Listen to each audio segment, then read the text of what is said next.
उसको जगन्नाथ अष्टकम कहते हैं। अष्टकम का मतलब होता है 8 श्लोक। जैसे क्रिकेट में शतकम होता है, शतक होता है, शतक मतलब 100 रन, या संस्कृत में शतक का मतलब 100 श्लोक। एक होता है दशकम मतलब 10 श्लोक।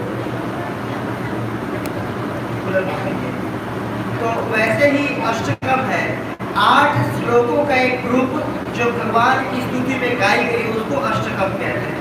ये जगन्नाथ अष्टकम है, इसमें के 4 श्लोक हम लोग लेंगे। तो आप लोग प्लीज गाइएगा। कदाचित् कालेन्दे तवे पिता संगे सकलाव। कदाचित् उधर देखिए, गाइए। पिता संगे लाव, मोरा मेरे नारी वदन कमल स्वप्नलोप। मोरा मेरे नारी वदन कमल स्वप्नलोप।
जगन्नाथ अष्टकम है, इसका 4 श्लोकों के लिए। एंड आज तो बेसिकली विल डिस्कस कि जगन्नाथ जी कौन है, भगवान का ऐसा ही स्वरूप क्यों है, एंड इसके पीछे क्या स्टोरी है, एंड कैसे भगवान जगन्नाथ का इस धराधाम पर प्राकट्य हुआ, या कैसे कैसे भगवान जगन्नाथ की उत्पत्ति हुई, सब कुछ इसके बारे में हम चर्चा करेंगे। तो एक स्टोरी आती है इससे रिलेटेड स्कंद पुराण में। स्कंद पुराण में पुरुषोत्तम करके एक अध्याय है, उसमें स्टोरी आती है। तो बेसिकली आप लोगों को क्या पता है जगन्नाथ जी कौन है? कोई आप लोग का गेस आइडिया? जगन्नाथ जी कौन है? कृष्ण, बिल्कुल सही जवाब माता जी, भगवान कृष्ण है।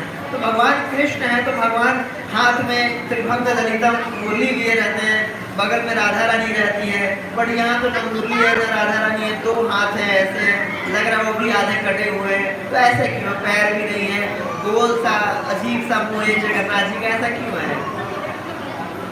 तो इसके पीछे बहुत सुंदर सी कथा आती है, कहानी आती है, तो उसका हम लोग आज डिस्कस करेंगे।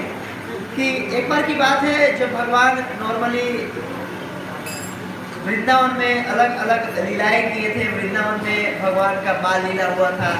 बाल लीला करने के बाद भगवान का जब 11 साल की आयु थी इस भौतिक जगत के अनुसार, तो उस समय भगवान मथुरा चले गए थे।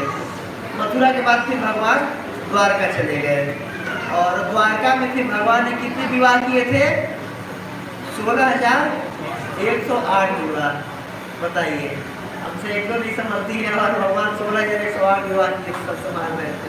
इसलिए भगवान भगवान है। अगर किसी को ये कई लोग कहते हैं कि मैं भगवान हूँ, ये भगवान है, वो भगवान है, ठीक है, 16,000 पत्नियों को संभाल के दिखाएं, और सबके लिए अलग अलग महल थे। ऐसा नहीं कि बस गरीबी में 1 BHK 2 BHK फ्लैट में रह रहे थे, या रूम शेयरिंग करके बेड शेयरिंग करके रहते हैं, ऐसा नहीं है। सबके लिए अलग अलग बड़े बड़े प्रसाद थे, मतलब महल थे। कोई गरीबी में भगवान अपनी पत्नियों को नहीं रख रहे थे, मतलब 16,108 महल थे भगवान के। इस प्रकार ऐश्वर्य पूर्वक रह रहे थे भगवान। तो भगवान और सारी जो भगवान की पत्नियां थी, जैसे कि रुक्मणी हो गई, या जो भी भगवान की पत्नी थी, ये सब महालक्ष्मी थी, अर्थात लक्ष्मी थी। लक्ष्मी के इनकार्नेशन थी, स्वरूप थी, अवतार थी। सब बहुत सुंदर थी और बहुत भगवान की सेवा करती थी।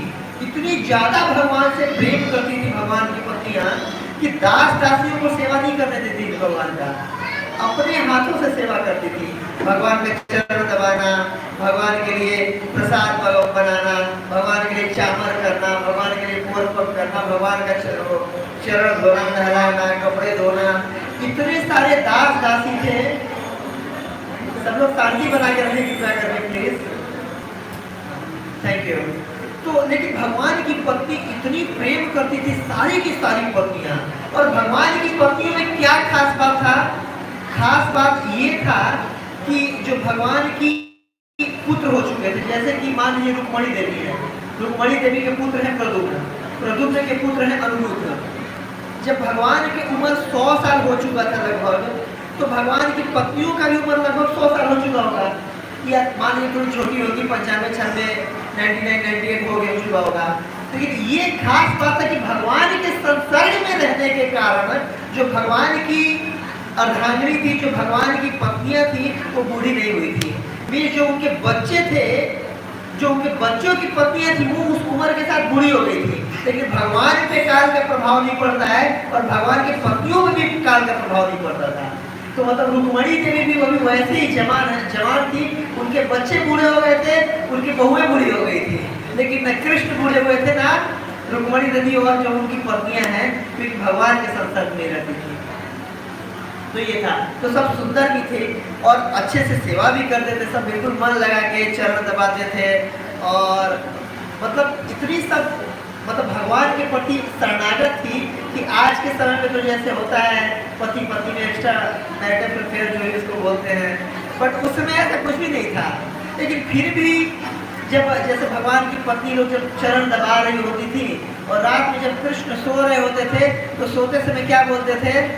नींद में बिल्कुल जहाँ करवट लेते थे तो मुंह से उनकी आवाज आता था, ललिता, विशाखा, राधा, इंदुलेखा, चित्रावली, ऐसे करके जो वृंदावन के उनके परिकर थे, जो वृंदावन की उनकी सखियां थी, जो वृंदावन की गोपियां थी, उनको मतलब भगवान इतना ज्यादा उनसे आसक्त थे कि आधी रात में भी या सोते समय भी आंख बंद करके करवट लेते समय भी किनका याद आता था? उन्हीं लोगों का याद आता था। तो सारी पत्नियों को बहुत मतलब अब सोच सकती है जो स्त्रियां हैं कि क्या उनके हृदय में गुजर रहा होगा कि वो इतना अपने पति की सेवा कर रही है, प्रेम कर रही है, उनके पति किसी और का नाम ले रहा है, किसी और लेडी का नाम ले रहा है, क्या गुजरता होगा। तो सारी स्त्रियां मिल करके आपस में मीटिंग करती थी कि बताओ रात में ऐसे सो रहे थे और किसी और का ही नाम ले रहे थे, ये राधा, ललिता, विशाखा, इंदुलेखा, चंद्रदेवी, सुदेवी, ये कौन है? हमारे में से तो कोई नहीं है। 16,108 में से तो कोई नहीं है। और भगवान का द्वारका में किसी से एक्स्ट्रा तो अफेयर भी नहीं है। तो ये सब कौन है? और मतलब कितनी इन्होंने सेवा की होगी, ये कितनी सुंदर होंगी और इन्होंने क्या किया है कि आज भी भगवान उन्हीं का नाम ले रहे हैं। और मान लीजिए कोई किसी को होता है कि किसी को जलाने के लिए या किसी को चिढ़ाने के लिए कोई जगह में मान लो नाम ले रहा है, लेकिन मतलब किसी चीज़ का जैसे होता है ना, कई लोग सोते समय कुछ बोलते रहते हैं, बड़बड़ाते रहते हैं, होता है ना, डीप उनके मेडिटेशन चल रहा होता है उन्हीं चीज़ों के बारे में। तो सारी रानियों को लगता था कि देखिए हम इतनी सुंदर हैं, हम इतनी सेवा करती हैं, पर्सनली अपने हाथ से हम लोग कुकिंग करती हैं, खाना बनाती हैं, भगवान को भोजन कराती हैं। और कृष्ण मतलब श्रीमद् भागवतम में ये तक वर्णन है कि उनकी पत्नियां इतनी भगवान से आसक्त थी कि नहलाने धुलाने में खुद ही बाथरूम में ले जाती थी, इतना ज्यादा कि सारा सेवा खुद ही करती थी। और फिर भी जब रात में सोते थे तो किसी और का नाम लेते थे, एक भी बार बुलाते नहीं थे कि हाँ मैं तुमसे प्रेम करता हूँ, ये तुमसे प्रेम करता हूँ, ये तुम अच्छी सेवा करोगे, कुछ नहीं। सोने के बाद ललिता, विशाखा, राधा ऐसा करते थे। तो सारे मतलब स्त्रियों को, और इस मतलब इतना ज्यादा उनको कष्ट होता था, अंदर अंदर बोल भी नहीं पाती थी कि रात को उनको नींद भी नहीं आता था। मैं सेवा कर रही हूँ तो रात भर जगह रह जाती थी कि बताओ कृष्ण किसी और का ही नाम दे रहे हैं। इसके बाद फिर सारी मीटिंग की कि पता लगाया जाए कि किसका नाम लेते हैं रोज रोज। तो सारी मीटिंग करके फिर बात करी कि देखिए यहाँ तो इन नामों वाला कोई है नहीं, जरूर जो इनका हिस्ट्री पता किया जाए, या मैं भी कोई जवानी में कोई रहा होगा या कोई बचपन में रहा होगा, तो हिस्ट्री का कैसे पता चल सकता है। जैसे होता है ना कि मान लीजिए कोई पत्नी होती है, उसका पति किसी और से ही नाम ले रहा है, कुछ कर रहा है, तो पता लगाती है कि शादी से पहले कुछ इसका चक्कर था क्या किसी से। तो ऐसे ही सारी पत्नी लोग आपस में मीटिंग की।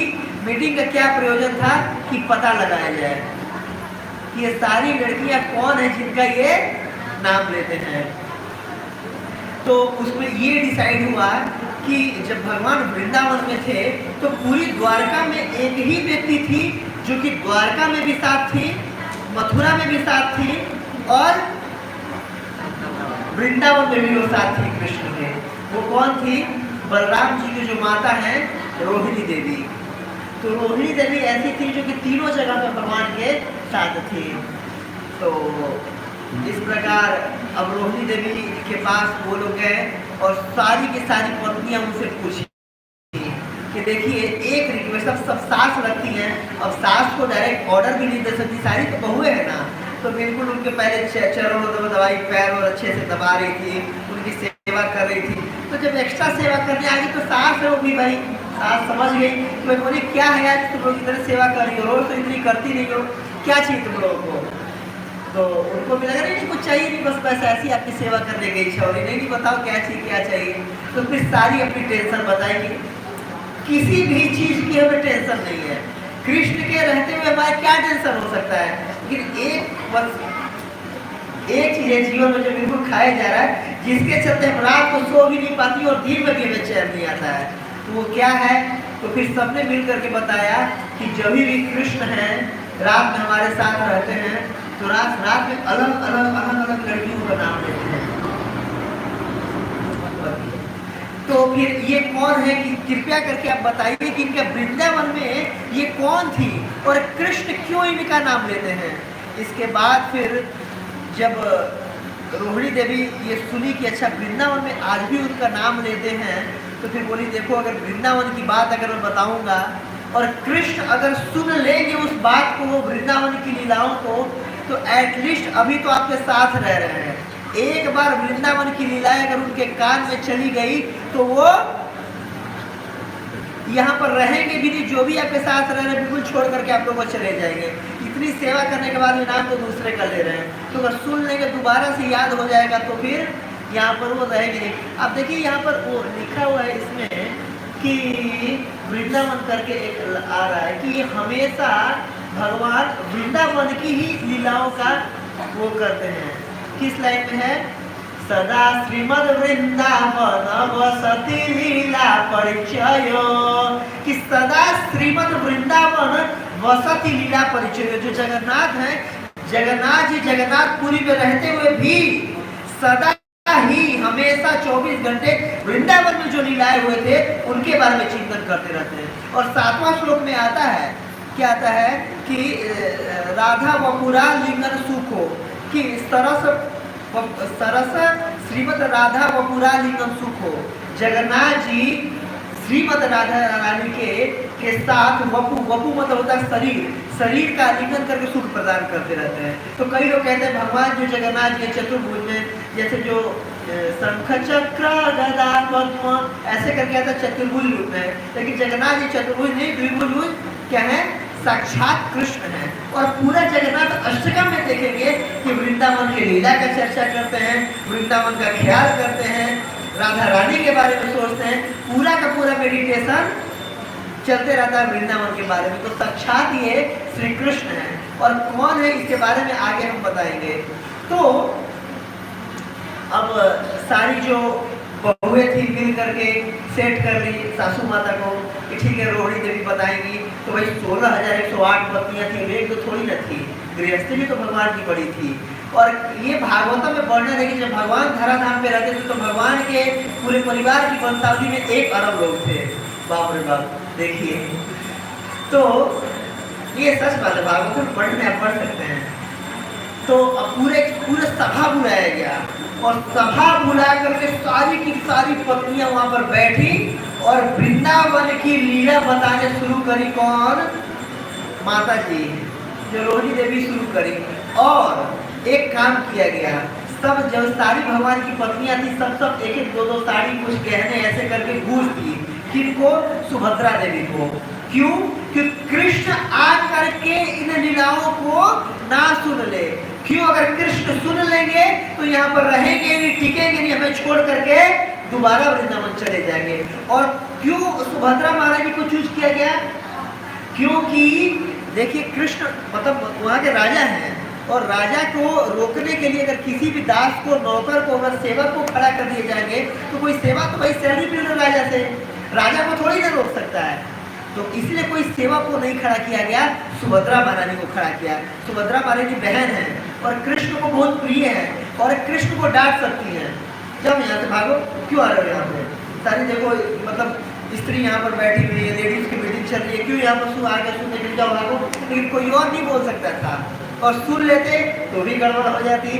इसीलिए सुभद्रा महाराज को तो सारी जो पत्नियां थी कुछ एक साड़ी, जैसे ननद लगती है ना उनको, तो ननद को पटाने के लिए, अपना बात मनवाने के लिए कुछ गहने थी, साड़ियाँ थी, ताकि वो बात मतलब रेडी हो जाए। तो गेट पर खड़ा होकर के सुभद्रा महारानी पहरा दे रही थी और अंदर में भगवान की कथा चल रही थी।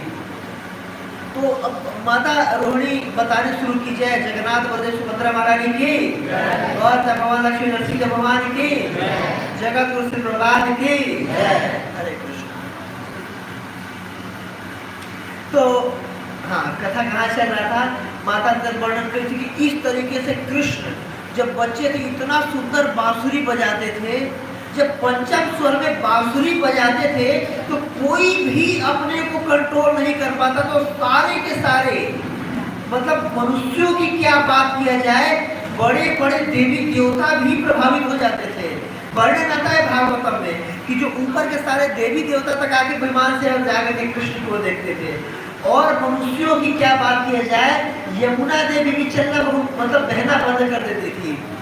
यमुना देवी की क्या बात किया जाए, जो हिरण थी, ये जो जंगल के जो प्राणी भी थी वो भी बिल्कुल स्तब्ध करके कृष्ण की तरफ देखते रहते थे। और तो और जो बछड़े थे जो अपनी माता का दूध पीते रहते थे वो भी बस स्तन को मुंह में लेकर के बस एक तक बिल्कुल कान में बस आवाज जाने दो, बांसुरी की आवाज जाने दो। और पूरा का पूरा वृंदावन की लीलाओं का चर्चा शुरू हुआ। जैसे भागवतम में आता है ना कि क्या है, वरहा पीडम नटवर बपूह कर्ण कर्णिकारः विभ्रदवास करक कवि संशय जयंतीं च माला रंध्राण वेणुवधर सुधया पूरयन गोपवृंदै वृंदारण्यम स्वपाद गमनम प्राविशत गीत कीर्तई। बहुत सुंदर वर्णन आता है, गोपियां अपने मुंह से इस श्लोक को बोली है।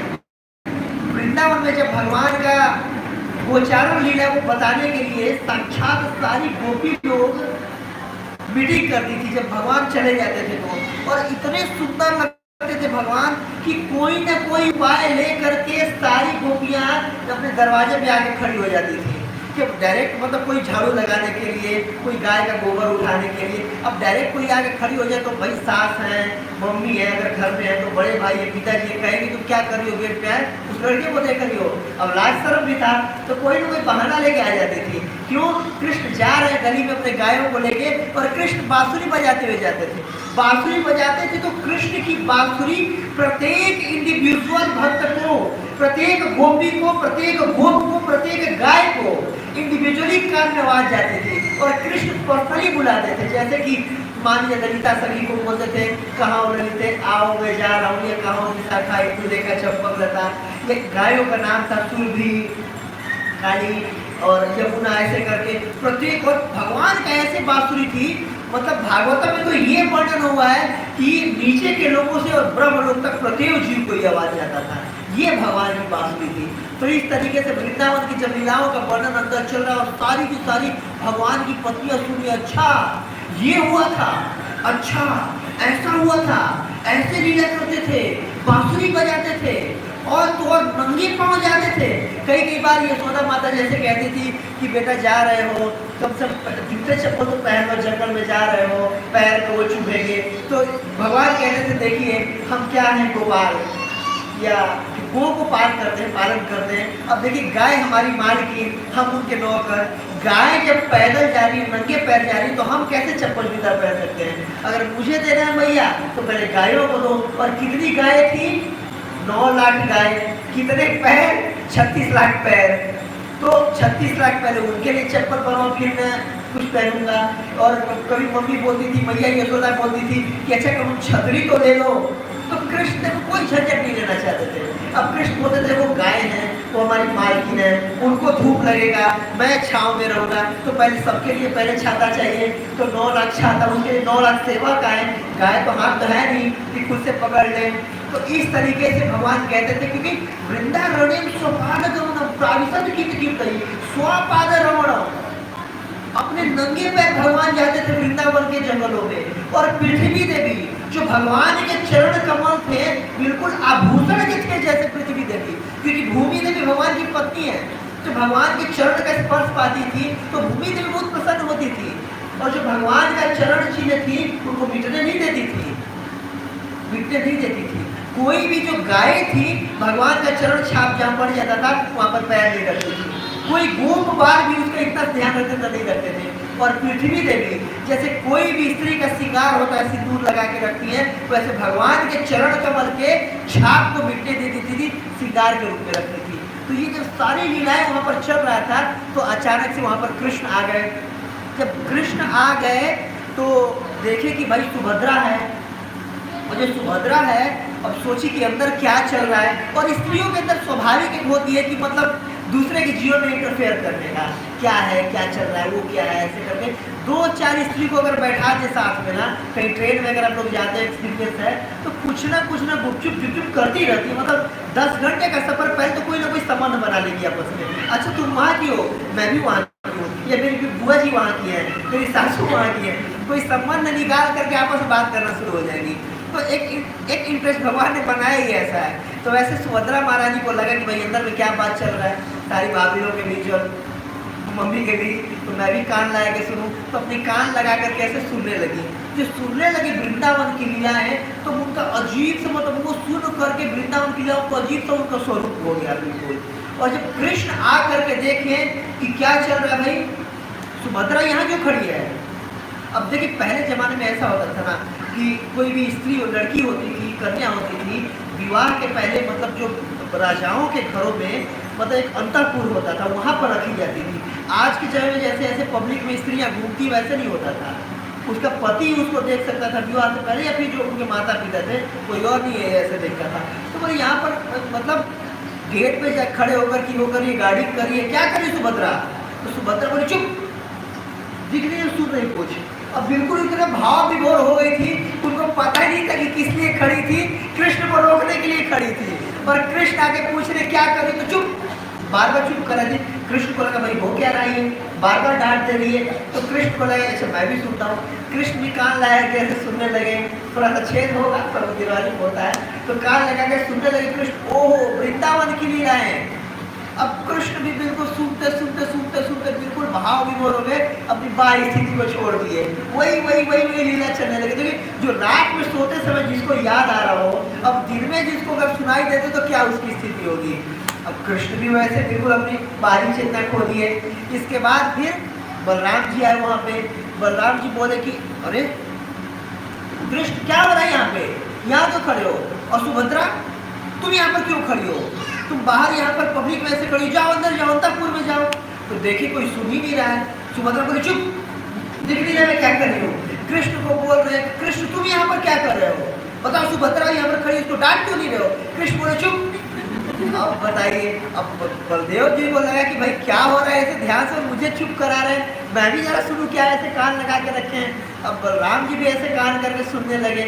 जब सुनने लगे तो क्या चल रहा था, वृंदावन की लीला, कैसे कृष्ण और बलराम जाते थे, अपने गायों को चराते थे, गो बालों के साथ खेला करते थे, कबड्डी खेलते थे, और कैसे कृष्ण ने कालिया दहन लीला किया, अलग अलग लीलाएं की। वो लीलाएं भगवान की बाल लीलाएं, और विशेष रूप से भगवान अपने बाल लीलाओं को करने के लिए इस धराधाम पर, इस भौम वृंदावन पर अवतरित होते हैं।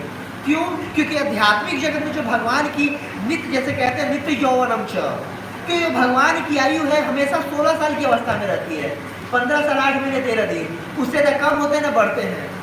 तो आध्यात्मिक जगत में कृष्ण मान लीजिए कोई 15 साल का बच्चा है, वो अपनी माता के जाकर के दूध थोड़ी ना पी सकता है, नहीं पी सकता है ना। या ऐसे जो बच्चे का जैसे स्क्रॉलिंग करना, घुटने के बल में चलना, ये लीला नहीं कर सकता। तो कृष्ण जान मतलब उस बचपन के बाल लीलाओं का स्वादन करने के लिए इन धराधाम में आते हैं और उनका स्वागत करते हैं। क्योंकि तरुण लीलाएं, यौवन लीलाएं तो सारा वहाँ भी कर रहे होते हैं, और भगवान कभी वृद्ध नहीं होते हैं।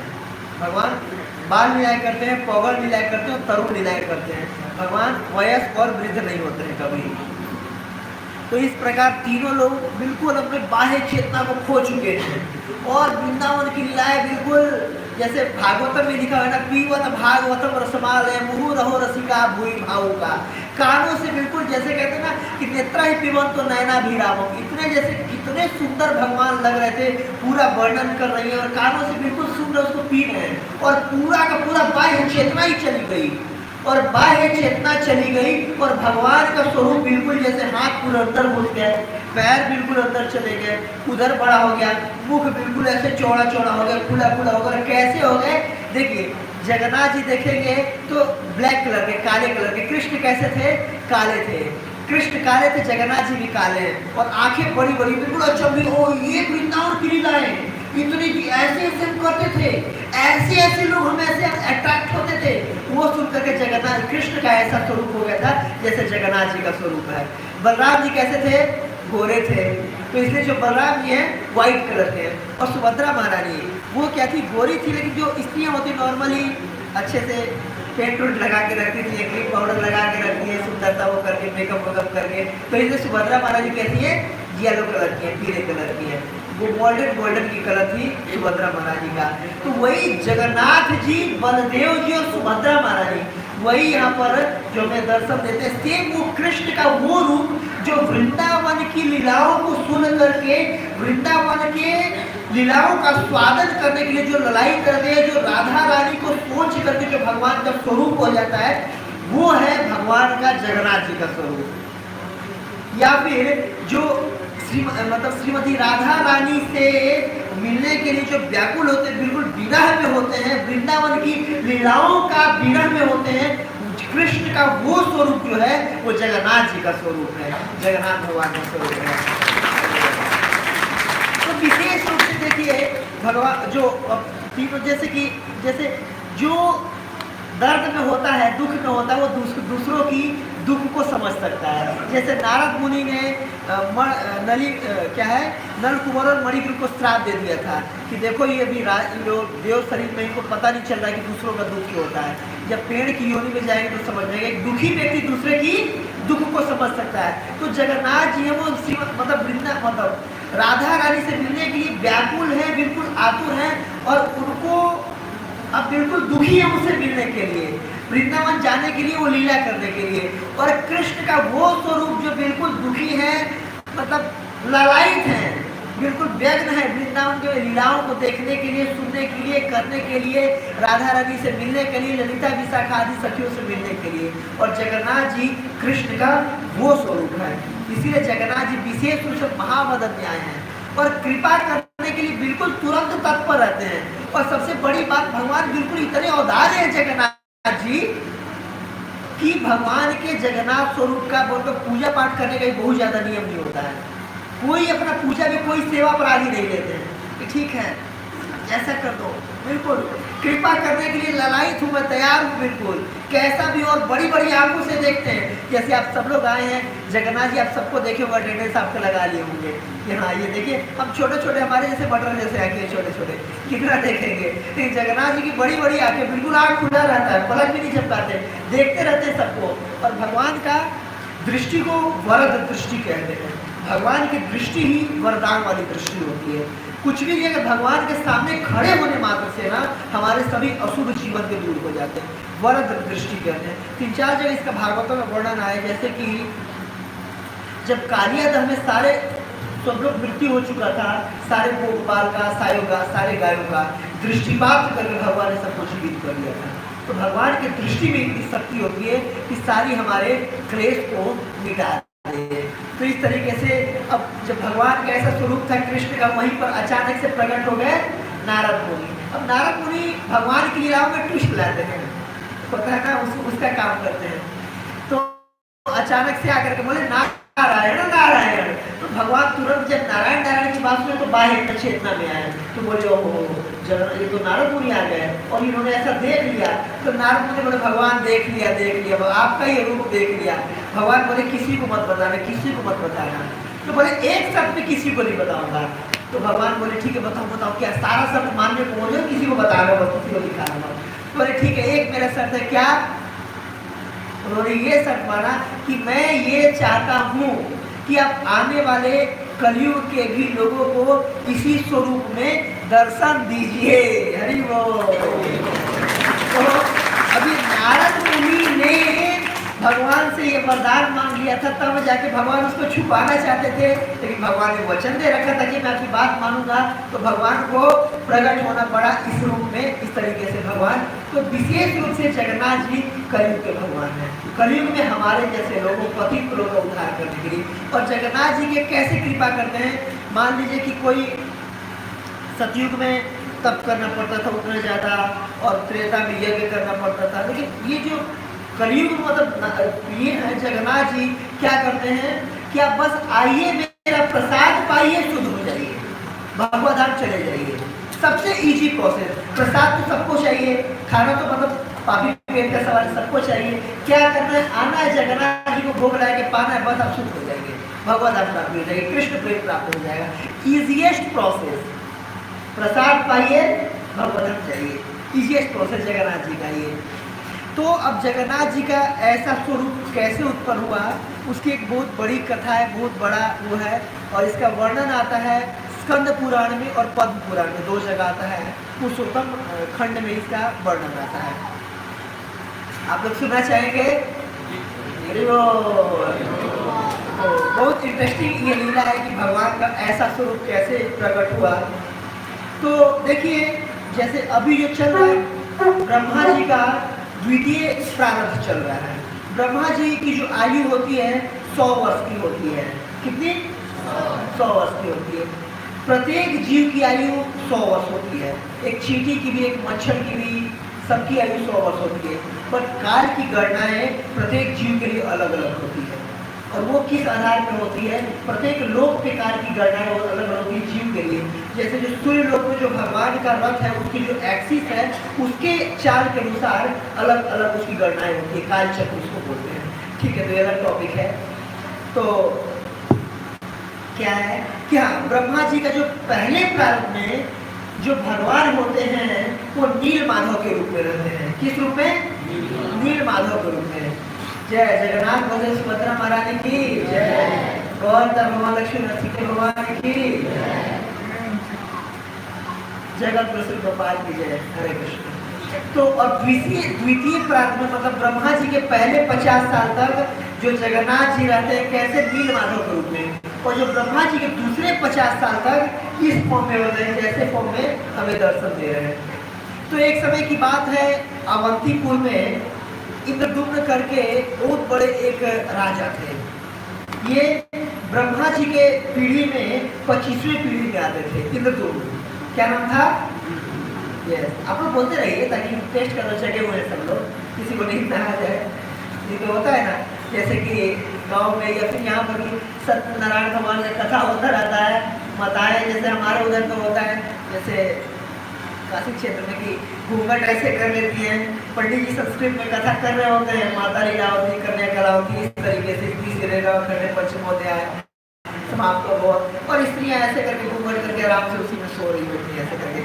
जब सर में जब बजता है तो फिर दीदी को जैसे कितना हो गया, तो ऐसे भी सुनना है कथा, रेडी होकर सुनना है, क्योंकि हम डेली आते हैं भगवान का दर्शन करते हैं, तो मालूम होना चाहिए भगवान कैसे उत्पन्न हुए, कैसे प्रकट हुए और भगवान कौन है। तो इंद्रदुम्न जो महाराज थे भगवान के बहुत बड़े भक्त थे, बहुत महान भक्त थे भगवान का, और अवंतीपुर के राजा थे। अवंतीपुर आज भी है, और जहाँ पर भगवान शिक्षा लेने गए थे अवंतीपुर, तो वहाँ के राजा थे। तो अलग मतलब अलग अलग समय उनके राज्य में अलग अलग उपाय करते थे, जो टूरिस्ट होते थे, दर्शनार्थी वगैरह आते थे।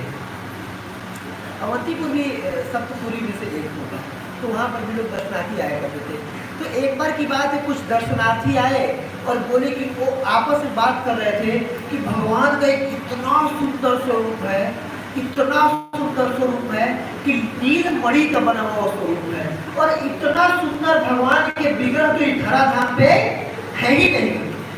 तो जब कुछ लोगों ने इस बात को सुना तो धीरे धीरे पूरे मोहल्ले पे चली गई, अच्छा भगवान का कोई ऐसा स्वरूप है। फिर धीरे धीरे वो शहरों में फैल गई, धीरे धीरे मंत्रियों को पता चली, और फिर राजा को पता चला कि भगवान का एक ऐसा स्वरूप इस धराधाम पे मौजूद है जो कि नील मणि का बना हुआ है। भगवान का एक नाम है उज्जवल नील मणि। जैसे भगवान के जो कलर है वो डार्क ब्लू कॉम्प्लेक्सन है, और भगवान के शरीर में कांति निकलती रहती है। जैसे भगवान है श्याम, श्याम मतलब क्या होता है? काला, काला है ना, लेकिन काले होते हुए भगवान श्याम सुंदर बोलते हैं। जैसे हमारे भौतिक जगत में क्या होता है, जो मतलब काला है वो मतलब गुरु में खराब है, जो गोरा है वो सुंदर है कि नहीं है? सब लोग चाहते हैं कि मेरी जो शादी हो गोरी लड़की से हो, कोई नहीं चाहता काली लड़की से हो, या लड़कियां चाहती गोरा लड़का अच्छा लड़का मिले, क्यों? गोरे को सुंदर समझा जाता है। लेकिन भगवान काले होते हुए भी सुंदर है, श्याम सुंदर है, भगवान में ये नहीं लगता है। और उज्जवल में भगवान के शरीर से कांति निकलती रहती है, कांति निकलती है।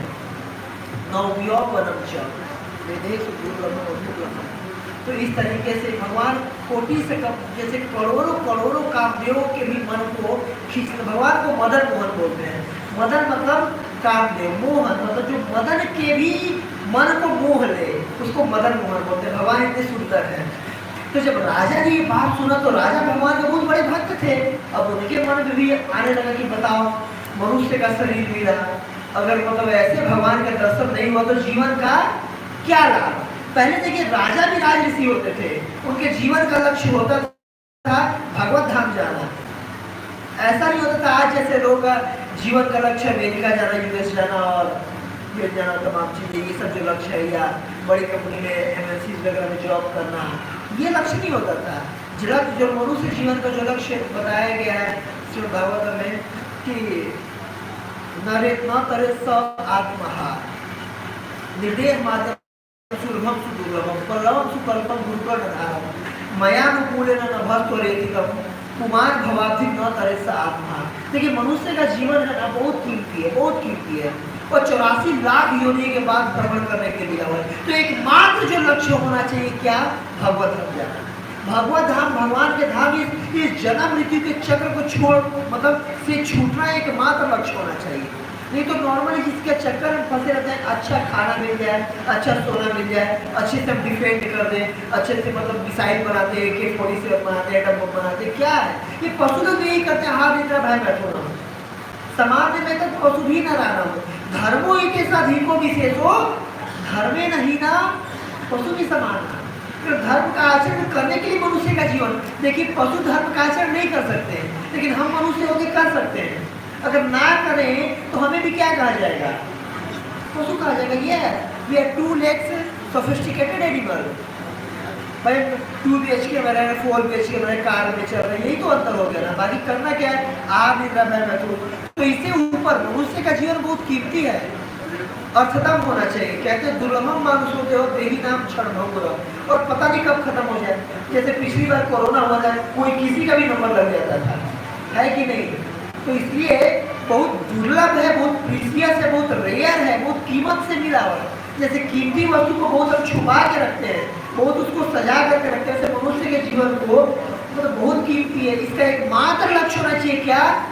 जन्म मृत्यु के चक्र से निकलना। बार बार फिर पुनरअपि जननम पुनरअपि मरणम पुनरअपि जननी जठरे शयनम, बार बार यह संसार बहुत दुस्तार, बार बार माता के जाके जठर में शयन करना बहुत कष्ट की बात होती है, अच्छा नहीं लगता है। अब जो नॉर्मली जो माताओं की पुत्र हुआ वो उनको पता है कि कितना ज्यादा कष्ट होता है माताओं को पुत्र का जन्म देने में, या पुत्र को कितना ज्यादा कष्ट होता है। जो माता के गर्भ में बेटा रहता है या पुत्री रहती है या शिशु रहता है, उसको पिछले 100 जन्म याद आ रहे होते हैं, बट निकलने जैसे माता के गर्भ से जब उत्पत्ति हो रही है तो माता के शरीर में एक वायु चलती है जिसको सट वायु कहते हैं। सट वायु के भी प्रभाव से, प्रेशर से बच्चा गर्भ से बाहर निकलता है और बहुत पीड़ा दे रहा होता है माता को और पुत्र को भी। तो बार बार ऐसा कार्य क्यों करना है कि बार बार माता के गर्भ में जाना पड़े? हम सब भगवान माता के गर्भ में प्रार्थना करके आए हैं कि हे भगवान प्लीज प्लीज इस बार चांस दे दीजिए, इस बार मैं कोई भी ऐसा काम नहीं करूंगा जिससे मैं दोबारा इस जगह पे आना पड़े। भगवान बहुत कष्ट हो रहा है, प्लीज यहाँ से निकालिए। शिखर की स्तुति करके भागवतम के तृतीय स्कंद के तीसरे स्कंद के 29 चैप्टर में आता है। वो शिशु प्रार्थना करता है, प्रत्येक व्यक्ति, हम सब प्रार्थना करके आए हुए हैं कि भगवान निकालिए यहाँ से, दोबारा मैं ऐसा कोई कार्य नहीं करूंगा और दोबारा यहाँ पर आकर के फिर से नहीं। समझना चाहिए हमें कि क्यों मिला है मनुष्य का जन्म। सिंपल पशुओं के जैसे जीवन जीने के लिए नहीं मिला हुआ है, अर्थतम होना चाहिए। और ये जैसे जंक्शन होता है ना, जैसे दिल्ली जंक्शन है, जंक्शन मतलब जहाँ से कई जगह के लिए रेलवे मतलब रेल ट्रेन जाती हो, तो मनुष्य का जीवन एक कर्म और एक जंक्शन पॉइंट है। यहाँ से चाहे तो नरक में जा सकते हैं, चाहे यहाँ से तो ऊपर स्वर्ग में जा सकते हैं, यहीं से भगवत धाम जा सकते हैं। तो इस प्रकार जीवन जीना चाहिए कि दोबारा माता के गर्भ में ना जाना पड़े, ऐसा सीरियस लेना चाहिए इसको। तो राजा क्योंकि भक्त थे, उनके जीवन का लक्ष्य क्या था? भगवत धाम जाना। इधर तिथि नहीं था, तो बोले मुझे भी एक दर्शन करा दो। तो अब जो उनके राजपुरोहित थे विद्यापति, उनको भेजे, ठीक है विद्यापति आप जाइए और पता लगाइए कि कौन है ऐसे भगवान, कहाँ है और कैसे मैं उनका दर्शन कर पाऊंगा, और अगर उनका दर्शन नहीं हुआ तो मैं जीवन त्याग दूंगा। फिर ऐसे जीवन का क्या फायदा जब भगवान का ही दर्शन ना हो तो इस प्रकार विद्यापति खोजने को निकल गए और खोजते खोजते खोजते खोजते खोजते नीलांचल क्षेत्र में पहुंच गए। नीलांचल क्षेत्र किसको कहते हैं? नील मतलब ब्लू, नीला, और आंचल मतलब होता है पहाड़ी, पहाड़। क्षमा कीजिएगा।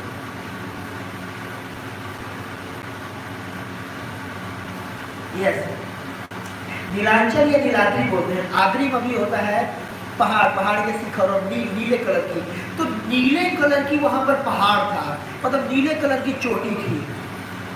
तो उस चोटी से, उस पहाड़ से नीले कलर का प्रकाश निकलता था, इसलिए आज ही उड़ीसा के उस क्षेत्र को नीलांचल क्षेत्र कहते हैं, है कि नहीं?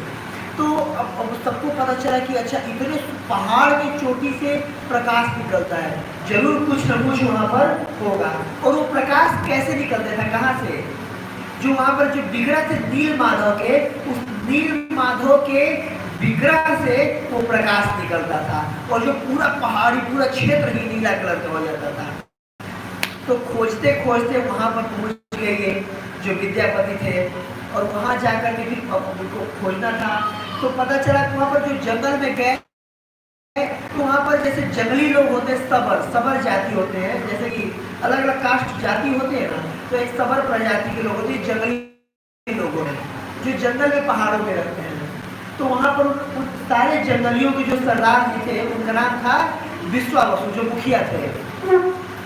तो विश्वावसु के घर में गए, विद्यापति रुके, तो उनके घर में गए तो उनकी बेटी थी जिनका नाम था ललिता।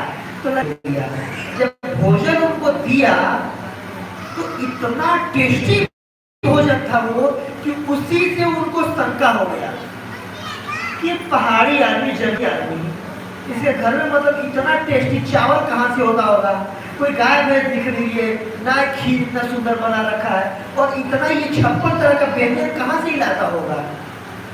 घर में एक लड़की है, सुबह से ये बेटी बैठी है, कुछ बना तो रही नहीं है, तो इतना सुंदर व्यंजन लाया कहाँ से ये, और इतना सुने जो माला मुझे पहनाया है, ये माला कहाँ से लाया ये, और इतना सुंदर जो इसके शरीर से खुशबू आ रहा कहाँ से आ रहा है, उनको डाउट हो गया। हालांकि बोले नहीं वो।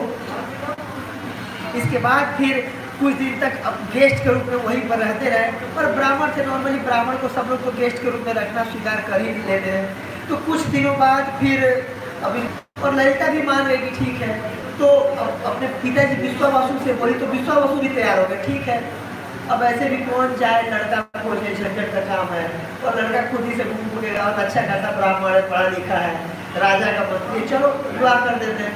तो उन्होंने विवाह कर दिया, और जब विवाह कर दिया तो कुछ दिनों बाद उन्होंने फिर पूछा अपनी पत्नी से, अच्छा एक बात बताओ, अब देखो मैं पति हूँ तुम्हारा, पर पत्नी धर्म पत्नी, पत्नी को क्या बोलते हैं, अर्धांगिनी, आधा अन्न की मालकिन होती है वो।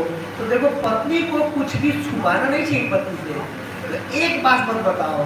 तो क्या बताऊं, तो तुम्हारे पिताजी ये जाते कहाँ है रोज जाते हैं, सुबह शाम को कहाँ जाते हैं। तो बोली कि नहीं, पिताजी ने मना किया कि किसी को नहीं बताना, देखो मैं तुम्हारा पति हूँ, मुझसे छुपा के तुम कहाँ जाओगे, मुझसे बता दो।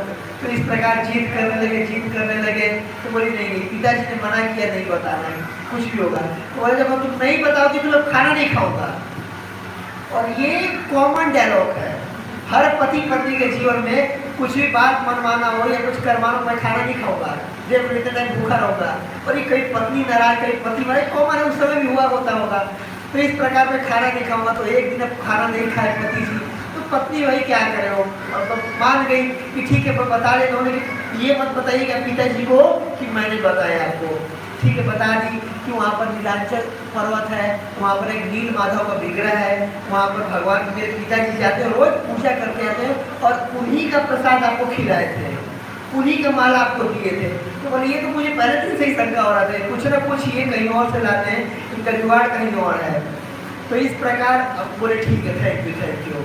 कुछ दिनों बाद एक फिर नया नाटक शुरू किया इन्होंने कि देखो अपने पिताजी से बोलो कि मुझे भी दर्शन कराएं। तो चुप रहो, कुछ भी करोगे मेरे पिताजी नहीं कराएंगे। बोले देखो मैं तुम्हारा पति हूँ, कल से खाना बंद। अब फिर से बार इसी का धमकी देते थे, खाना बंद या मैं छोड़ दूंगा, छोड़ के चला जाऊंगा। बोले ठीक है, मेरी पत्नी थी वही क्या करती, स्त्रियों का ऐसे हृदय थोड़ा कोमल होता है। मान गई, तो जाके पिताजी से बोली कि ये जाना चाहते हैं, पति ये देखना चाहते हैं, भगवान का दर्शन करना चाहते हैं, पर दर्शन करा दीजिए। बोले चुप रहो, कभी नहीं कराऊंगा। तो ये पता नहीं है कोई आकाशवाणी हो रही, कोई बाहर का व्यक्ति आएगा और जिसके साथ भगवान अपना प्रकट हो जाएंगे, किसी को नहीं कराऊंगा। तो ये बोले कि अब अगर नहीं कराएंगे तो तुम्हारे पिताजी तो कल से मैं भोजन नहीं करूंगा, और यहीं पर भूखे मरूंगा, यहीं पर प्राण त्यागूंगा। अब भाई अब मरता क्या नहीं करता, गाँव में लाइफ को भी दामाद प्रिय होते हैं, तो भाई दामाद वो थे, घर में रह रहे थे, तो दामाद तो तुम्हारा मानना ही पड़ता है। तो इस प्रकार फिर क्या हुआ, मान के चलो ठीक है एक बार जाकर दिखाता हूँ, लेकिन रास्ता नहीं बताऊंगा।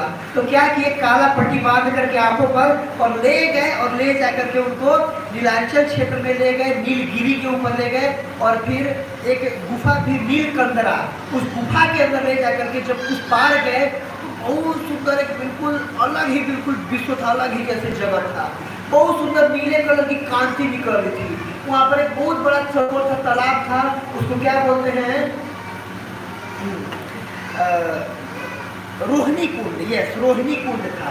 तो वहाँ पर जब ले जाके इनकी आंखें खोले, तो आंखें खोले जब भगवान का विग्रह देखो,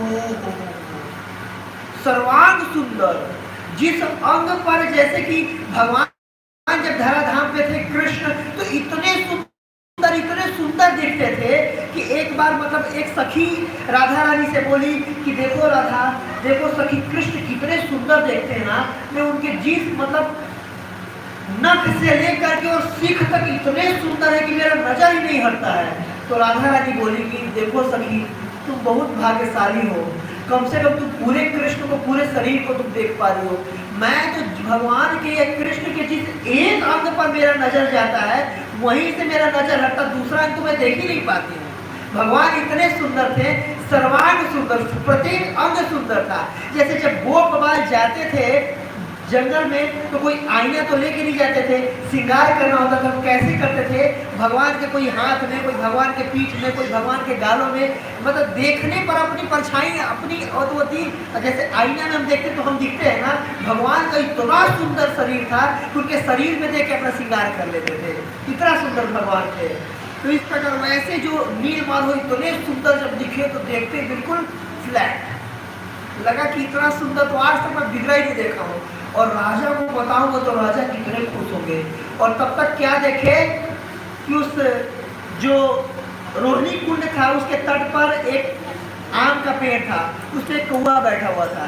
कौवा अचानक से वहां पर गिरा रोहिणी कुंड में और चतुर्भुज रूप में निकला वो और भगवा धाम चला गया। उसको देख कर इनको लगा वाह, बहुत आसान तरीका है, रोहिणी कुंड में वही पेड़ पे चढ़ूंगा, कूदूंगा और भगवा धाम। जब चढ़ के कूदने लगे तो आकाशवाणी की देखो विद्यापति, तुम कूदो मत, अभी तुम्हारे चलते भगवान का एक स्वरूप प्रकट होने वाला है, तुम अभी जान मत दो, तुम निश्चित रूप से भगवत धाम जाओगे, घबराओ मत, लेकिन तुम अभी मत मतलब शरीर त्यागो। तो रुक गए और क्या किए हुए थे वो कि जाते समय, क्योंकि आंख तो बंद था, कुछ दिख तो पा नहीं रहा था इनको, तो क्या किए थे अपने हाथ में, अपने कमर में बांध लिए थे सरसों के दाने, और हर कुछ कुछ दूरी पे सरसों के दाने गिराते हुए जा रहे थे कि सरसों गिरेंगे, कुछ दिनों बाद सरसों उग आएंगे तो दोबारा से मैं इस रास्ता पे आ सकता हूँ, क्योंकि दोबारा तो ये लाएगा नहीं, एक बार मरने की धमकी दे करके आया हूँ, दोबारा तो ये मानेगा नहीं व्यक्ति। तो सरसों के दाने गिराते हुए जा रहे थे। तो इस प्रकार पूरे रास्ते वो सरसों के दाने गिराए हुए गए थे। तो इसके बाद फिर आंख बंद करके पट्टी दर्शन दे कराने के बाद वो लेकर के विश्वासुर को लेकर के आए, और आते ही इसके बाद फिर बोले, अगले दिन बोले बस हो गया, अब मैं जा रहा हूँ। तो ललिता बोली कहाँ जा रहे, बस मैं जिसके लिए आया था मेरा काम हो गया, मैं जा रहा हूँ, तुम घबराओ मत, तुम्हें छोड़ूंगा नहीं मैं, और मैं जरूर आऊंगा। तो गए अवंतीपुर, राजा से बताए कि ओह हे राजन, इतने सुंदर विग्रह, और जो विग्रह थे नीलमणि के बने हुए थे। नीलमणि तो खैर हम लोग देखे भी नहीं दिए, क्या करने, हम भी भगवान का दर्शन करेंगे। तो इस प्रकार चलते चलते चलते चलते, अब देखिए तब के ज़माने में कोई ट्रेन फ्लाइट तो थी नहीं, आज के समय में होता तो मतलब प्राइवेट जेट होती, तुरंत वहाँ से उड़े और 1 घंटे में चले जाते। तो तब के क्षेत्र में तो पैदल जाना होता था, और लाखों की संख्या में जहाँ पर लोग जा रहे हैं, तो 2-4 महीने लग गए उनको जाने में। गए, महानदी को पार किए, कटक में उड़ीसा में आप जाएंगे, महानदी बहुत चौड़ी नदी है। भगवान के कृपा से एक बार मुझे ये उड़ीसा जाने का मौका मिला था, और जो भी ये जितना भी लीला क्षेत्र है, नीलाद्री पर्वत पर हम लोग गए थे, आज भी वो विग्रह वहाँ पर है, बहुत सुंदर विग्रह है नील माधव के, और सारा नीलांचल क्षेत्र हम लोग मतलब 10-15 दिन का वो टूर था, और पैदल जाना था, ऊपर ऊपर पहाड़ों पर पैदल जा जाके हम लोग करके आए थे। तो बहुत सुंदर दृश्य है, आज भी बहुत हरा भरा प्रदेश है, वो दर्शन आप लोग कर सकते हैं। तो इस प्रकार वो राजा वहाँ पर गए, और जब गए वहाँ पर तो सबको ये, क्योंकि अब कुछ 2-3 महीने लग चुके थे, तो जो जितने भी पौधे थे सरसों के बीज वो पौधे के रूप में निकल चुके थे। तो सरसों के पौधों को फॉलो करते करते वहाँ पर पहुँच गए, और जो पहुँच करके कंदर के अंदर जाके उधर देखे तो भगवान गायब हो चुके थे। अब वहीं पर कुछ दिन पहले तूफान आया था जिसमें पूरा का पूरा बालू भर गया था, और भगवान गायब हो चुके थे। तो भगवान गायब हो चुके थे, बोले यही पति और इतने सुंदर दिख रहे थे, बोले ओ अब मैं इतना दुर्भाग्यशाली कि मुझे मेरे नसीब में ही नहीं भगवान का दर्शन करना, अब मैं जाके अपना प्राण त्यागूंगा, मैं मरूंगा। तो वहाँ से मरने के लिए फिर चले गए वो कि जाके समुद्र में, नदी में तो इतने लाखों लोग कूदेंगे तो नदी भर जाएगी, जगह नहीं बचेगा, सब लोग जाके समुद्र में कूद के जान देंगे। तो वहाँ से जान देने के लिए सब लोग, जहाँ पर आज पुरी है जगन्नाथपुरी, वहाँ पर गए सब लोग क्या करने के लिए, जान देने के लिए। क्यों जान देना है, अब जब भगवान का ही दर्शन नहीं हुआ तो जीवन का क्या लाभ। तो वहां पर जब जान देने वाले थे तब तक आकाशवाणी हुई, कि हे राजन, जो भगवान अदृश्य इसलिए हो गए हैं कि ब्रह्मा जी के 50 वर्ष पूर्ण हो गए हैं, और अब जो ये भगवान है ये जगन्नाथ के रूप में अवतरित होंगे। और तुम अपना आत्महत्या मत कीजिए। आज के 7वें दिन समुद्र में बहुत बड़ा एक लकड़ी वो होगा, मिलेगा आपको, और उसी लकड़ी से एक बिगड़ा बनेगा और विशेष रूप से आपके लिए भगवान प्रकट होंगे। तो उस अब 7वें दिन तक इंतजार करते रहे। इंतजार किए तो देखे तो समुद्र से एक बहुत बड़ा क्या आया है, एक लकड़ी वहां पर आया, और लकड़ी उसको बोलते हैं दारू ब्रह्म। क्या बोलते हैं? दारू ब्रह्म। दारू वाला दारू नहीं, दारू लकड़ी को बोलते हैं उड़िया में, और ब्रह्म मतलब होता है भगवान। वो भगवान जो दारू के रूप में है, अर्थात मतलब लकड़ी के रूप में है। और उस विशेष लकड़ी का क्या खास बात होता है, उसमें शंख चक्र गदा और पद्म का निशान होता है। आज भी जो भगवान का 19 साल बाद जब 9 कलेवर किया जाता है जगन्नाथपुरी में, तो विशेष एक प्रजाति है पंडों का जो कि खोजते हैं जाकर उस वृक्ष को, और नीम का वो विशेष वृक्ष है जिसके उस पे शंख चक्र गदा पद्म अंकित हो, और उसके उत्तर पूर्व दक्षिण और पश्चिम दिशा में एक विशेष वृक्ष होना चाहिए निश्चित दूरी पे। तो और उसके निश्चित दूरी पे एक तालाब होना चाहिए। उसी पेड़ के लकड़ी से भगवान का जो जगन्नाथ जी का विग्रह किसका बनता है? पत्थर का नहीं बनता है, या कोई भी उसका नहीं बनता है, मार्बल्स का नहीं, या कोई और की, ये लकड़ी के बनते हैं, दारू के बनते हैं। और भगवान का जगन्नाथ जी का प्रत्येक विग्रह किसका बनता है? लकड़ी का। तो 7 दिन बाद वहां से लकड़ी अब दिखा, तो जगन वो देख करके राजा खुश हो गए, बस बस इस लकड़ी को लाना है और विग्रह बनवाना है, और भगवान मुझे दर्शन देंगे। तो भगवान सारे अपने जो भी नौका वाले वो थे, जाओ जाओ जल्दी लेकर के आओ, जल्दी जाओ, अब एक पल भी मुझे सहन नहीं हो रहा है, बिल्कुल जल्दी जाओ। तो सारे नौका लेकर के गए और उसको लकड़ी को लाने लगे। लकड़ी टस से बस हिलने को तैयार नहीं, बिल्कुल। बोले ओह एक जल्दी से घोड़े बांधो और घोड़े बांध करके खिंचवाओ। पहले के जमाने में अश्वशक्ति होती थी, हॉर्स पावर, जैसे कि आज भी इतने हॉर्स पावर की ये गाड़ी है, इतना हॉर्स पावर है कि नहीं। इंजन का आज भी कैपेसिटी हॉर्स पावर में देते हैं कि नहीं। मेरा मैकेनिकल ब्रांच था, तो हम लोग डिजाइन करना था गाड़ी का इंजन वगैरह, तो उसके हिसाब से हम लोग कैट में डिजाइनिंग करते थे कि इतने हॉर्स पावर का इंजन का कैपेसिटी रहेगा। तो इस तरीके से कि मतलब इतने अश्वशक्ति बोलते हैं ना, हॉर्स पावर। तो घोड़े लगा के खिंचवाए गए, लकड़ी टस से बस हिलने को तैयार नहीं। हाथी लगाया गया, गज शक्ति, कई हाथी लगा के खिंचवाए कि बिल्कुल हिलने को तैयार नहीं। अब राजा बोला कि 7 दिन इंतजार करने के बाद तो दारू ब्रह्मा है, अब वो हिलने को तैयार नहीं है, अब क्या करूंगा मैं? आत्महत्या करूंगा। अब जब लकड़ी हिल ही नहीं रहा है, भगवान का दर्शन हो ही नहीं सकता, तो जीवन का क्या फायदा?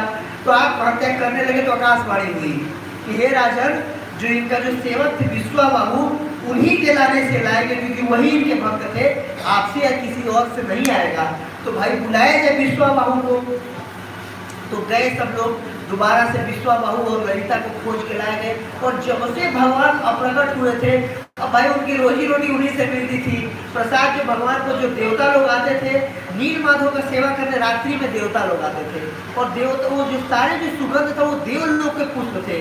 नंदन कानन और चंपक वन वगैरह से इन वनों का वो पुष्प होता था, पारिजात का फूल होता था। और भगवान लोग की जो देवियाँ कुकिंग करती थी, वो जो भोजन था जो इनको देते थे वही लाते थे। भोजन भगवान को भोग लेके छोड़ के जाते तो जाकर लेके आते थे। अब जब से भगवान गए थे, उनके घर में चूल्हा भी नहीं जलता था, तो तब से बिल्कुल सूख करके बिल्कुल लकड़ी हो गए थे, पतले हो गए थे। अब आए राजा के सैनिक लोग, बोले कि कहाँ हो विश्वाबाहु, ललिता कहाँ हो, मतलब आओ आओ चलो, राजा बुला रहे हैं। बिल्कुल अब तो बोले जब भगवान का दर्शन ही नहीं तो जीवन का क्या फायदा। वो लोग बिल्कुल मृत पाए पड़े हुए, कोई बुला रहे तो क्या करना है, तो जीने का इससे क्या फायदा जब दर्शन ही नहीं हो रहा भगवान का। तो बोले नहीं नहीं, अरे नील माधव आए हुए, आ जाओ आ जाओ। इसके बाद जब नील माधव का जीव उन्होंने नाम सुना, तुरंत ही उठ करके आए और भागते हुए कहाँ है भगवान, अरे वहाँ पर आए हुए समुद्र में, आ जाओ आ जाओ आ जाओ आ जाओ। तो गए वो लोग बिल्कुल समुद्र में, और नाचते खेलते हुए जा करके और बिल्कुल उनको उठाए, लकड़ी को गोदी में ले करके, और वो बिल्कुल उसको गोदी में लेते हुए, अरे मेरे भगवान आलिंगन करते हुए, चुम्बन करते हुए लेकर के आ गए तट पे। सोचिए इतने सैनिकों से, इतने अश्व पावर, इतने गज पावर थे जो दारू पर हिल नहीं रहे थे, और वो अकेले क्या लेकर के आ गए। इसके बाद फिर उन्हीं को अब कार्विंग कराना शुरू किया कि ये लकड़ी का क्या बनेगा, विग्रह बनेगा जिसका दर्शन करूंगा। तो अलग अलग उनको बुलाया गया, जितने बड़े बड़े शिल्पकार थे आए, भगवान का विग्रह बनाए, और जो कीमत मांगेंगे मैं दूंगा। तो अलग अलग बड़े बड़े शिल्पकार हैं जो अपने आप को बहुत उस्ताद समझते थे, तीसमार खां समझते थे, आए अपने अपने अलग अलग छैनी हथौड़ी को लेकर के स्टार्ट किए कार्विंग करना। इसके बाद फिर जो कोई भी छैनी हथौड़ी यूज करता था तुरंत टूट जाता था। इतना मजबूत लकड़ी, इतना मजबूत लकड़ी, जैसे कि जो सबसे हार्ड वो एलिमेंट होता है डायमंड, जिसे शीशा वगैरह काटते हैं, उससे भी ज़्यादा हार्ड। तो कोई भी किसी का कुछ भी औजार काम ही नहीं करता था। अब राजा सोचे तो कोई औजार काम ही नहीं कर रहा है, तो भाई कुछ हो ही नहीं रहा है, विग्रह बनेगा ही नहीं, तो फिर अब जीने का क्या फायदा, अब मैं क्या करूँगा, आत्महत्या करूँगा। अब देखिए वो राजा का भी कितना प्रेम था भगवान से। भगवान ऐसे हमारे जैसे तुच्छ लोगों के लिए थोड़ी ना उत्पन्न हो जाएंगे या प्रकट हो जाएंगे। वो राजा भी सामान्य थे, कितना ज़्यादा प्रेम था कि भगवान का अगर दर्शन नहीं किया तो जीवन का क्या फायदा। हम तो अगर भगवान का दर्शन कोई दिक्कत नहीं, कल कर देंगे, परसों क्या जा रहा है, भगवान भी अपना भी कहाँ जा रहा है। फिर वो राजा इतने व्याकुल हो जाते थे। फिर से आकाशवाणी हुई कि नहीं नहीं, अगले सुबह एक आएगा और वो कर देगा व्यक्ति। ठीक है, अगले सुबह इंतजार किए तो स्वयं जो देवताओं के शिल्पी हैं, इंजीनियर हैं, क्या नाम है, विश्वकर्मा। विश्वकर्मा एक वृद्ध शिल्पी के रूप में आए और बोले कि ठीक है मैं करूँगा। तो राजा को भी हंसी आ रहा था, बताओ इतने ज़्यादा जवान लोग, इतने सब लोग आए जिनका कोई छैनी हथौड़ी काम तो नहीं करता, अब बताओ ये करेंगे, बूढ़े बाबा करेंगे, मतलब अब जिनका हाथ ऐसे हिल रहा है, छैनी हथौड़ी कैसे करेंगे। तो राजा बोला कि ठीक है भाई, आकाशवाणी हुई थी, आया वो, चलो इसको भी मौका देके देख लेते हैं। तो करने लगा, तो बोला कि ठीक है 21 दिन का समय दीजिए और एक घर में मुझे बंद कर दीजिए और 21 दिन में खूबसूरत भगवान का विग्रह बना दूंगा। बिल्कुल ठीक है, रूम पैक कर दिया गया, 21 दिन का मोहलत दिया गया, समय दिया गया। और राजा क्या कि इंतजार करने लगे, बिल्कुल खाते पीते भी इंतजार करते थे कि भगवान का दर्शन करके ही तब मैं प्रसाद और भोजन करूँगा। तो एक दिन हुआ, 2 दिन हुआ, रोज कान लगा के सुनते थे। आज काम चल रहा है तो आवाज आता था ठक ठक ठक ठक ठक ठक ठक ऐसे करके, तो लगता था हाँ काम चल रहा है, भगवान 21 दिन में दर्शन देने वाले। तो 1 दिन, 2 दिन, 3 दिन, 4 दिन, जब 9वां दिन हुआ तो इसके बाद फिर अब आवाज आना बंद हो गया। जय जगन्नाथ बलदेव सुभद्रा महारानी की और लक्ष्मी नरसिंह भगवान की। तो जगन्नाथ जी प्रकट होने वाले, जगन्नाथ जी के प्रकट की कथा चल रही है। कुछ देर और बचा लोग ध्यान से सुनिएगा कि कैसे भगवान इस धराधाम पे प्रकट होते हैं। तो इस प्रकार जब अब 10वां दिन आया, अब कोई आवाज़ ही नहीं आया। सुबह से लेकर शाम तक राजा बार जाके कान लगाते थे, कोई आवाज़ नहीं आ रहा है। तो रानी जो राजा की जो पत्नी थी उनका नाम था गुंडीचा। क्या नाम था? गुंडीचा, महारानी का नाम था। गुंडीचा बोली कि देखो जो बूढ़ा आदमी था, कुछ खाना भी नहीं दिए, भूखे पे काम करवा रहे थे, कितने निर्दयी हो तुम, मर गया ना, कुछ दे दियो तो भोजन, तुम काम भी कर रहे थे फ्री फंड में, तो बताओ। अब एक तो नहीं बोला था 21 दिन बाद को, लेकिन कोई दिक्कत नहीं, काम नहीं कर रहा है। 11वां दिन हुआ, कुछ आवाज़ नहीं आया। 12वां दिन हुआ, 3-4 दिन हो गए बिना कुछ आवाज़ आते हुए। रानी बोली कि कम से कम इतना तो निर्दयी मत बनो, खोल के तो देख लो बेचारा, अगर आखिरी सांस चल रहा हो तो कुछ खिला पिला के या मुँह में गंगा जल उसके डाल देना, कम से कम तुम्हारे लिए इतना कर रहा है। तो राजा रानी के कहने पर भाई पत्नी की बात मानना ही पड़ता है, कुछ भी हो, पत्नी से लड़ाई करके कहाँ जाएंगे। तो इसके बाद फिर वो मान करके रानी की बात क्या किए, 12वें दिन उसको खोल दिए। और ज्यों खोले के ही जो वृद्ध वो थे उनके देखते देखते अप्रकट हो गए। देखे तो इसमें कोई है ही नहीं। और जो सामने जो विग्रह बने हुए हैं, जो विग्रह बने उनको देख करके बिल्कुल राजा सर पकड़ लिए, कितना बड़ा मेरे से गलती हो गया बताओ। रानी को डांटने लगी कि बोला था वो ब्राह्मण कि 21 दिन का तुम्हें समय चाहिए, अब देखो 12 दिन में हम खोल दिए तो क्या हुआ, ये विग्रह आधे बने हुए रह गए तुम्हारे चलते। भगवान के मैं दर्शन नहीं दे पाऊँ। बताओ, इस भगवान का हाथ ही नहीं है, ऐसे किए हुए हैं। सुभद्रा का तो वो भी नहीं है, बलदेव के दोनों हाथ नहीं बने, चरण भी नहीं है, पैर भी नहीं हो, और मुंह ऐसे बड़े बड़े आँख हैं, सर पे कुछ है ही नहीं, बिल्कुल फ्लैट है। क्या मतलब कितना मैं बड़ा पापी हूँ कि आकाशवाणी भी हुआ था फिर भी मैं नहीं सुना था, और तुम्हारे कहने पर मैं खोल दिया। राजा बिल्कुल रोने लगे, सर पीटने लगे कि मेरे चलते भगवान के विग्रह अभी पूरे तैयार ही नहीं हो पाए। मैं इतना बड़ा पापी हूँ कि मैं भगवान का विग्रह तैयार नहीं होने दिया। अब इतना बड़ा पाप का एक ही सजा है, क्या करूँगा मैं? आत्महत्या करूँगा। फिर से जाने लगे जंगल, वही समुद्र में कूद के आत्महत्या करूँगा। तो आकाशवाणी देवी जगन्नाथ जी स्वयं बोले कि हे राजन, मैं इसी रूप में दर्शन देना चाहता था, और ये जो मेरा स्वरूप है ये पूर्ण स्वरूप है। हरि बोल। और मैं आने वाले कलयुग में पूरे ब्रह्मा के पूरे अगले 50 वर्षों तक इसी रूप में मैं रहूंगा और जगत को दर्शन दूंगा। मैं आपको पहले कहानी सुना दिया था ना कि क्यों भगवान इसी रूप में प्रकट। भगवान की पहले लीला थी, क्योंकि नारद मुनि को वरदान दे चुके थे, तो प्रकट इसी रूप में होना चाहिए मतलब चाहते थे भगवान, इसीलिए इसी रूप में प्रकट हुए। बोले कि मेरा जो ये है ये पूर्ण है, और आप ऐसे ही मेरा वो कराओ, प्राण वो कराओ, मतलब प्रतिष्ठा कराओ, एक मेरे लिए बहुत बड़ा वो बनवाओ, आप मंदिर बनवाओ। तो जो राजा थे, बहुत भव्य मंदिर। आप लोग जगन्नाथपुरी कौन बन गए, कौन कौन दर्शन किए हैं? कितना सुंदर, कितना बड़ा मंदिर है कि नहीं? बिल्कुल ऐसे देखना होता है। जो नहीं गया वो भी जाइएगा, बहुत सुंदर भगवान का मंदिर है, बहुत सुंदर विग्रह है। तो वहाँ पर गए, बहुत सुंदर बहुत बड़े एक मंदिर बनवाए, और मंदिर में भगवान को प्राण प्रतिष्ठा करवाने के लिए किसको बोले कि जाऊंगा ब्रह्मा जी को बुला के लाऊंगा और उनको पुरोहित बना करके प्राण प्रतिष्ठा कराऊंगा। तो गए मंदिर बनवाने के बाद कि आप लोग वेट करो, मैं जाके ब्रह्मा जी को लेके आता हूँ। ब्रह्मा जी के लोक में गए तो ब्रह्मा जी गायत्री कर रहे थे, और जब गायत्री करके जब गायत्री से उठे तो मतलब टाइम 10-15 मिनट बीत चुका था, और ब्रह्मा जी का 15 मिनट मतलब यहाँ पर कई युग बीत चुके थे। अब जो भी उनके समय के थे कोई भी जीवित नहीं था। तो जब नीचे आए, नीचे आकर के ब्रह्मा जी बोले हाँ कहाँ है विग्रह, कहाँ है मंदिर? तो मंदिर बोले कहाँ है मंदिर? मंदिर तो ये देखिए मंदिर है। तो मंदिर वैसे था, तो मंदिर पे एक दूसरे राजा उसमें राज कर रहे थे, उनका नाम था गल माधव। तो गल माधव बोले तो मेरा मंदिर है। तो बोले नहीं, कैसे आपका मंदिर होगा, मेरा मंदिर है। तो बोले कि मैं अभी पूछवा दूंगा लोगों से। तो किससे पूछेंगे, उस समय का तो कोई जीवित ही नहीं था। अब ब्रह्मलोक में 10 मिनट का तो यहाँ पर कई युग बीत गया, सब लोग अपनी आयु पूरा करके मर गए थे तब तक। तो हुआ कि किससे पूछा जाए। एक्चुअली वो राजा की भी गलती नहीं थी। वो राजा जो थे वो समुद्र तट पे जा रहे थे, तो अचानक उनके घोड़े का पैर किसी चीज से लगा, लोहे के चीज से, और वो गिर गया घोड़ा। तो बोले मेरा घोड़ा गिर गया, क्या है नीचे, खुदाई करो। जब खोदने लगे तो देखिए कि मतलब कि छोटा सो जाता, छोटा सा लोहा होगा, क्या होगा, खुदाई करने लगे तो पूरा बड़ा सा चक्र निकला।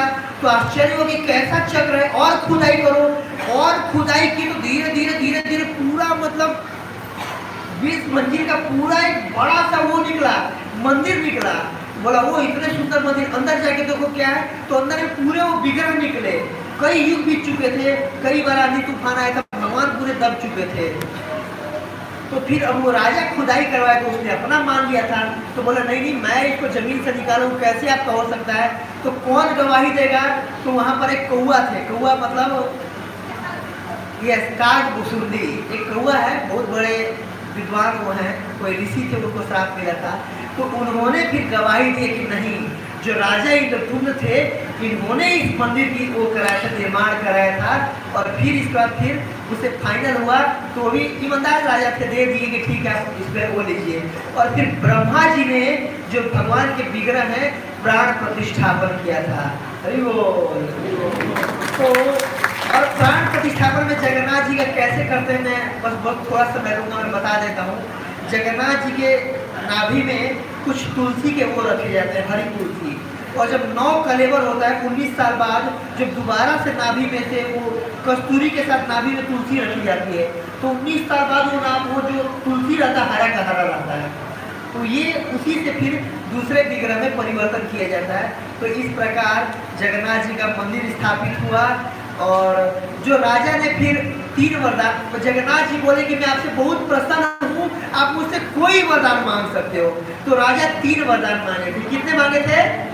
3। पहला वरदान मांगे थे कि हे भगवान, अगर आप सच में प्रसन्न हैं तो मुझे वरदान दीजिए कि मेरा कोई पुत्र ना हो।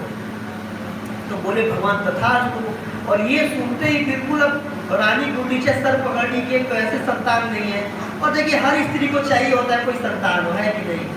पुत्र विहीनम गृहम शून्यम, कि जब घर में मतलब गृहस्थ जीवन में अगर पुत्र नहीं हो तो घर शून्य होता है। तो रानी अब लगी वो रोने की, अब देखिए मेरा कोई पुत्र नहीं होगा तो कौन पिंडदान वगैरह करेगा। तो जगन्नाथ जी फिर उनको वचन दिए थे कि मैं आपका पिंडदान करूंगा।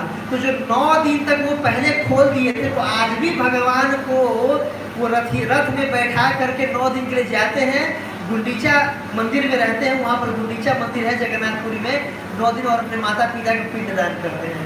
तो आज भी वो प्रक्रिया चलती है, भगवान ने वचन दिया था। और जो दूसरा, वो क्यों मैं निसंतान रहूं? क्योंकि कोई भी मेरा बेटा आएगा तो क्या करेगा, आपका मंदिर को अपना बताएगा। देखिए कई देखते हैं कि भक्त के परिवार में भी जरूरी है कि बेटा हो भक्त बने, तो सोचे मेरा बेटा हो, पता नहीं भक्त बने ना बने, और वो मंदिर पे अपना अधिकार चला जाएगा।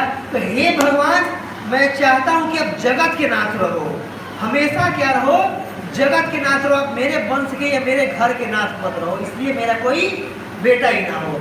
दूसरा वरदान मांगा था कि आपके हाथ हमेशा गीला रहे, मतलब हमेशा भोजन करते रहो। तो आज भी जगन्नाथपुरी में 8 बार 56 भोग लगता है, और एक एक बार इतना भोजन लगता है कि 10,000 लोग प्रसाद पा लें।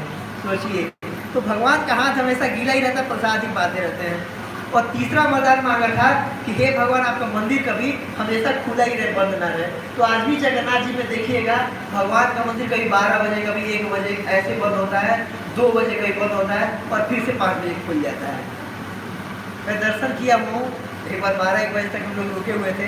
तो पूरे कई दरवाजे होते हैं, अचानक से पूरा काला कर देते हैं, दरवाजे बंद करते हैं, फिर सुबह में पंडा लोग आते हैं, फिर खोलते हैं। तो इस प्रकार भगवान का हमेशा मंदिर खुला था, कभी भी जाइए 24 घंटा।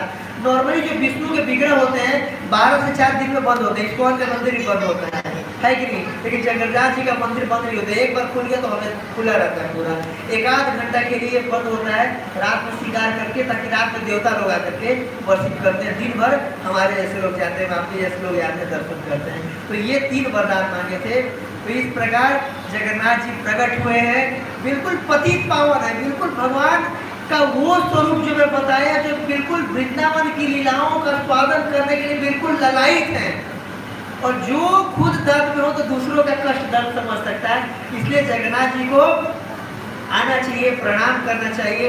और भगवान पूरा बड़े बड़े आँख से देखते हैं कि हाँ इतने लोग आके अटेंडेंस लगाए हैं, और जैसे आके भगवान का कथा सुने हैं तो ये अनंत काल तक हमारे क्रेडिट में रहेगा कि इस डेट में आ करके कथा सुने थे और उसका पुण्य मिलेगा। हमारा जन्म बीत जाएगा, हमें याद नहीं रहेगा, लेकिन भगवान याद रखेंगे जगन्नाथ जी कि ये लोग आए थे और मेरा कथा सुने थे। तो ये भगवान जगन्नाथ के प्राकट्य की कथा है कि क्यों इसी रूप में है, कैसे भगवान प्रकट हुए, क्यों भगवान को इतना भोजन भोग लगता है, कितने पूरा ये कथा लीला सुनाया, ये पद्म पुराण से था। Thank you very much. Jagannath की जय, जगन्नाथ बलदेव सुभद्रा महारानी की जय, आप सब भक्तों की जय। क्षमा कीजिए, थोड़ा ज़्यादा समय हो गया, हम लोग अभी तक बैठे हुए। Thank you very much.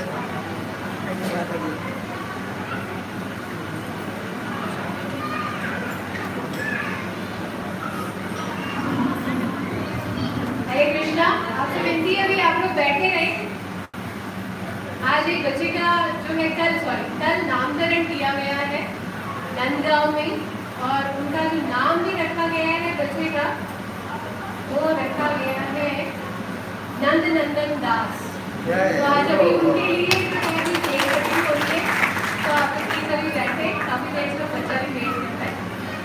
और कुछ जरूरी अनाउंसमेंट्स है, पर उससे पहले हम लोग अमेंद्र हरि प्रभु जी का जोरदार कर्तव्य ध्वनि से धन्यवाद। एक बार हरे कृष्ण महामंत्र बोलेंगे प्रभु जी के लिए, धन्यवाद प्रभु जी ने इतनी सुंदर और दिव्य कथा हमें सुनाई। हरे कृष्णा कृष्णा कृष्णा हरे हरे, हरे राम